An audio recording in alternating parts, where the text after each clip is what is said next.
mga aktibong aksyon at pagkikilahok sa iba't ibang aktibidad ni Police Colonel Felipe B. Maragon, Provincial Director, Rizal Police Provincial Office, simula ika-17 hanggang ika-24 ng Enero taong kasalukuyan.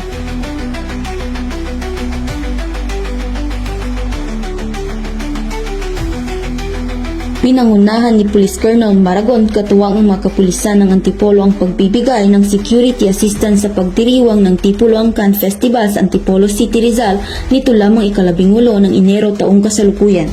Magalak na tinanggap ni Provincial Director Police Colonel Maragon sa kanyang opisina ang mga estudyante ng Public Safety Officers Advanced Course upang mag-courtesy call sa butihing direktor. Ipinaalam nila ang kanilang mga hangarin upang mas palawigin ang pag-aaral na makakatulong sa pagpapababa ng kriminalidad sa lalawigan ng Rizal.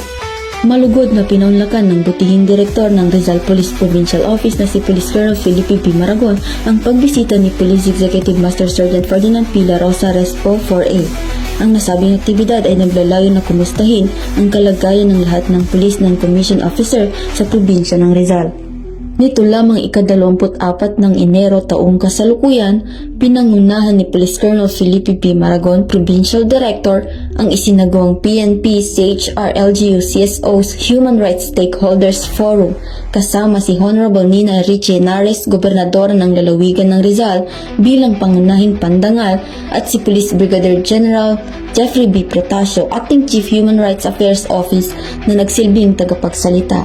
Layunin ng aktibidad na pataasin ang pangunawa at kalaman ng lahat ng lumahok sa kanilang mga responsibilidad na irespeto, protektahan at ipatupad ang mga karapatang pantao kasama ng mga multisectoral na kalahok at non-government organization ng probinsya. Ang serbisyong may puso hatid ng napakasipag at dedikadong Provincial Director ng Rizal Police Provincial Office, Police Colonel Felipe B. Maragon, dahil sa bagong Pilipinas ang gusto ng pulis, ligtas ka.